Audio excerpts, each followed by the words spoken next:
അസ്സലാമലൈക്കും, welcome back my channel. ഇന്ന് ഞാൻ വന്നിട്ടുള്ളത് ഒരു ബ്രേസ്ലെറ്റ് ഉണ്ടാക്കുന്നതാണ് കേട്ടോ. അപ്പോൾ അതിന് വേണ്ടിയിട്ട് ഞാൻ നൈലോൺ ഇലാസ്റ്റിക്കാണ് എടുത്തിട്ടുള്ളത്. നമുക്ക് എത്രയാണ് വേണ്ടതെന്ന് പറഞ്ഞിട്ട് ഒന്ന് എടുത്തതിന് ശേഷം അതിനെ കട്ട് ചെയ്തെടുക്കണം കേട്ടോ. അപ്പോൾ ഇത് ഞാൻ രണ്ടായിട്ടാണ് നമുക്ക് ആവശ്യമുള്ളത്. രണ്ടായിട്ട് എടുത്തിട്ട് നീളത്തിനൊന്ന് കട്ട് ചെയ്യുകയാണ് ചെയ്യുന്നത് കേട്ടോ. ഇനി നമുക്ക് ഏതൊക്കെയാണ് ബീഡ്സ് വേണമെന്നുള്ളത് ഞാൻ കാണിച്ചു തരാം. അതിന് വേണ്ടിയിട്ട് ഞാൻ ഫസ്റ്റ് എടുത്തിരിക്കുന്നതെന്ന് പറഞ്ഞാൽ ഗോൾഡൻ ബീഡ്സ് ആണ് കേട്ടോ. പിന്നെ എടുത്തിട്ടുള്ളത് കറുത്ത മുത്താണ് കേട്ടോ എടുത്തിട്ടുള്ളത്. ഇതാണ് കേട്ടോ. അപ്പോൾ ഇത് എങ്ങനെയാണ് ചെയ്യുന്നതെന്ന് നോക്കാം. ആദ്യം ഞാൻ ഒരു ലെയറിൽ കൂടെ ഗോൾഡ് ഇട്ട് കൊടുക്കുകയാണ് ചെയ്യുന്നത് കേട്ടോ. അപ്പോൾ ഗോൾഡ് ഇങ്ങനെ ഇട്ട് അതിൻ്റെ എൻഡിൽ കൊണ്ടുവന്ന് ഇങ്ങനെ നിർത്തി ഉണ്ടോ ഇങ്ങനെ. അതിനുശേഷം രണ്ട് ലെയർ ഉണ്ടല്ലോ, ഞാൻ സെലോ ടാപ്പ് അവിടെ ഒട്ടിച്ചു കൊടുത്തു കേട്ടോ, ഇങ്ങോട്ട് ഇളകി വരാതിരിക്കാൻ വേണ്ടിയിട്ട്. അപ്പോൾ രണ്ട് സൈഡ് ഉണ്ടല്ലോ, രണ്ട് വശം ഉണ്ടല്ലോ, അതിൽ ഒരു വശത്തു കൂടെ രണ്ട് ബ്ലാക്ക് ഇട്ട് കൊടുക്കണം. അതിനുശേഷം അപ്പുറത്തെ സൈഡിലും അതുപോലെ തന്നെ രണ്ട് ബ്ലാക്ക് ഇട്ട് കൊടുക്കണം.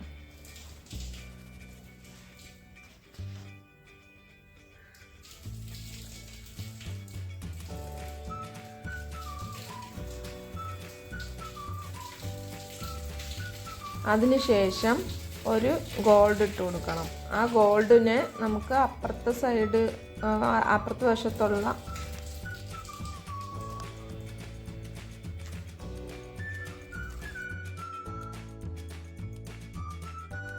ഗോൾഡ് ബീഡ്സ് ഇട്ട് കൊടുത്തിട്ട് അപ്പുറത്തും കൂടെ അകത്തോട്ട് കയറ്റി ഒന്ന് വലിച്ചെടുത്ത് അവിടെ ലോക്ക് പോലെ ആക്കണം കേട്ടോ, ഇതേപോലെ. അതിനുശേഷം ഒരു വശത്ത് രണ്ട് ഗോൾഡ് ബീഡും മറുവശത്ത് രണ്ട് ഗോൾഡ് ബീഡും കൂടെ ഇട്ട് കൊടുക്കണം. എന്നിട്ട് നേരത്തെ നമ്മൾ ചെയ്തതുപോലെ തന്നെ ഗോൾഡ് ബീഡ് ഇട്ട് കൊടുത്ത് വലിച്ചെടുക്കണം കേട്ടോ.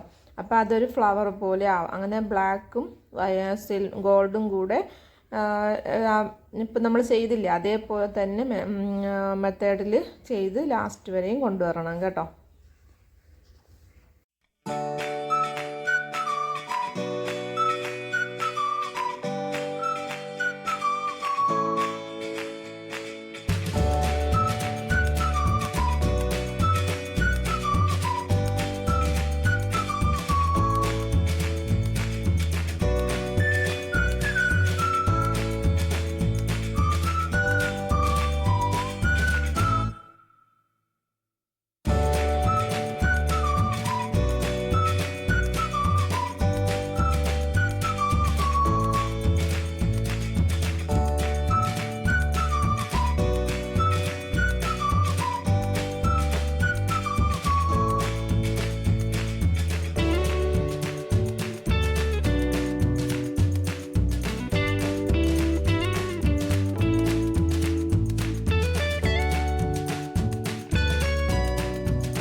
ഇങ്ങനെ വീഡിയോയിൽ കാണുന്നത് പോലെ അങ്ങനെ ചെയ്തെടുത്താൽ മതി കേട്ടോ. അപ്പം ഞാൻ അതിൻ്റെ ഇത്രയും ചെയ്തത് ഞാൻ ഇപ്പോൾ കാണിച്ചു തരാം. കണ്ടോ, ഫസ്റ്റ് ഗോൾഡ് ഇട്ട് കൊടുത്ത് പിന്നെ ബ്ലാക്ക് ഇട്ട് കൊടുത്ത് പിന്നെ ഗോൾഡ് ഇട്ട് കൊടുത്ത് ഫ്ലവർ പോലെ ആക്കി ഇങ്ങനെയാണ് എടുത്തിരിക്കുന്നത് കേട്ടോ. അതേപോലെ തന്നെ നമ്മൾ ലാസ്റ്റ് വരെയും ചെയ്തെടുക്കണം. സിമ്പിളായിട്ട് തന്നെ ചെയ്യാൻ പറ്റുന്നതേ ഉള്ളൂ. പക്ഷേ നമ്മൾ ബീഡ്സ് സിമ്പിൾ എന്ന് പറഞ്ഞാൽ ബീഡ്സ് കോർക്കണത് കുറച്ച് നമ്മൾ നോക്കി കോർത്തെടുക്കുമ്പോൾ കുറച്ച് സമയമാവും. ക്ഷമയോട് ചെയ്തെടുക്കണം, അത്രയേ ഉള്ളൂ. പിന്നെ സിമ്പിളാണെന്ന് പറയുമ്പോൾ നിങ്ങളൊക്കെ ചെയ്ത് നോക്കുമ്പോൾ വിചാരിക്കും അയ്യോ ഇത്ര സിമ്പിൾ അല്ലല്ലോ എന്ന്. പക്ഷേ നമ്മൾ ചെയ്യുമ്പോൾ സിമ്പിൾ തന്നെ. പക്ഷെ നമ്മൾ ഈ ബീഡ്സ് കോർക്കുന്നത് മാത്രം തന്നെ കുറച്ച് ഇതായിട്ടിരിക്കും. ചിലപ്പം ആ ഹോൾ വഴി അതിൽ കയറതില്ല, തെറിച്ച് പോകും. അങ്ങനെയൊക്കെ ഉള്ള ഒരു ചെറിയൊരു പ്രശ്നം ഉണ്ടെന്നേ ഉള്ളൂ. അല്ലാതെ നമ്മൾ ചെയ്യുമ്പോഴേക്കും നമ്മൾ സൂപ്പറായിട്ട് ഈസി ആയിട്ട് തന്നെ ചെയ്യാൻ പറ്റും കേട്ടോ. അപ്പോൾ എൻ്റെ കയ്യിൽ നിന്ന് ഒരുപാട് വട്ടം ബീഡ്സ് ഇങ്ങനെ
നമ്മൾ ചെയ്തെടുത്തിട്ടുണ്ട് കേട്ടോ. ഇനി എന്താണെന്ന് പറഞ്ഞാൽ സ്ലാട്ടാപ്പിനെ ഒന്ന് മാറ്റി കൊടുത്തതിന് ശേഷം ഒരു വശത്തിലുള്ള ഒരു ലെയർ ഉണ്ടല്ലോ, അതിനെ നമ്മൾ നേരത്തെ ഫസ്റ്റ് നമ്മൾ ആദ്യം ചെയ്തില്ലേ ആ ബീഡ്സിന് ഉള്ളിൽ കൂടെ ഒന്ന് കയറ്റി ഇപ്പുറത്തെടുക്കണം കേട്ടോ. എന്നിട്ട് ലോക്ക് ചെയ്ത് കൊടുക്കുകയാണ് വേണ്ടത്.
അപ്പോൾ റെഡി ആയിട്ടുണ്ട്. ഞാനിങ്ങനെ കയ്യിലിട്ട് നോക്കിയതാണ് കേട്ടോ.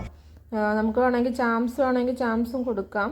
ഞാനിപ്പോൾ ഒന്നും കൊടുത്തിട്ടില്ല, ജസ്റ്റ് ഒന്നിങ്ങനെ കറക്റ്റ് ആണോ എന്ന് പറഞ്ഞിട്ട് നോക്കിയതാണ് കേട്ടോ. അപ്പോൾ എനിക്ക് നല്ല ഇഷ്ടപ്പെട്ടു. ഈ കറുത്ത മുത്തിന് പകരം വേറെ കളറായാലും കൊടുക്കാം കേട്ടോ. ഇപ്പോൾ ക്രിസ്റ്റൽ ബീഡ്സ് ആയാലും കൊടുക്കാം. ഞാൻ പിന്നെ എനിക്ക് പെട്ടെന്ന് ഇത് ഇഷ്ടപ്പെട്ട അങ്ങനെ ഞാൻ എടുത്തതാണ് കേട്ടോ. അപ്പോൾ പിന്നെ കളേഴ്സൊക്കെ മാറ്റിയൊക്കെ നിങ്ങൾക്ക് ചെയ്ത് നോക്കാം കേട്ടോ. ഈ കളേഴ്സ് തന്നെ വേണമെന്നില്ല, പക്ഷെ മോഡൽ ഇതുപോലെയൊക്കെ ചെയ്ത് നോക്കിയാൽ നല്ലതായിരിക്കും കേട്ടോ കാണാൻ വേണ്ടിയിട്ടും.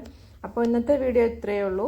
വീഡിയോ ഇഷ്ടപ്പെട്ടെങ്കിൽ ലൈക്ക് കൊടുക്കണം, പിന്നെ നിങ്ങളുടെ അഭിപ്രായങ്ങളൊക്കെ കമൻറ്റ് ചെയ്യണം. പിന്നെ എന്തെങ്കിലും ആർക്കെങ്കിലും ഷെയർ ചെയ്ത് കൊടുക്കണമെങ്കിൽ ഷെയർ ചെയ്ത് കൊടുക്കാം കേട്ടോ. പിന്നെ സബ്സ്ക്രൈബ് ചെയ്യാതെ ആരെങ്കിലും ഉണ്ടെങ്കിൽ ഒന്ന് സബ്സ്ക്രൈബ് ചെയ്ത് സപ്പോർട്ട് ചെയ്യണം. അപ്പോൾ ഇത്രയേ ഉള്ളൂ ഇന്നത്തെ വീഡിയോ. ഇനി നല്ലൊരു വീഡിയോ ആയിട്ട് വീണ്ടും കാണാം. താങ്ക്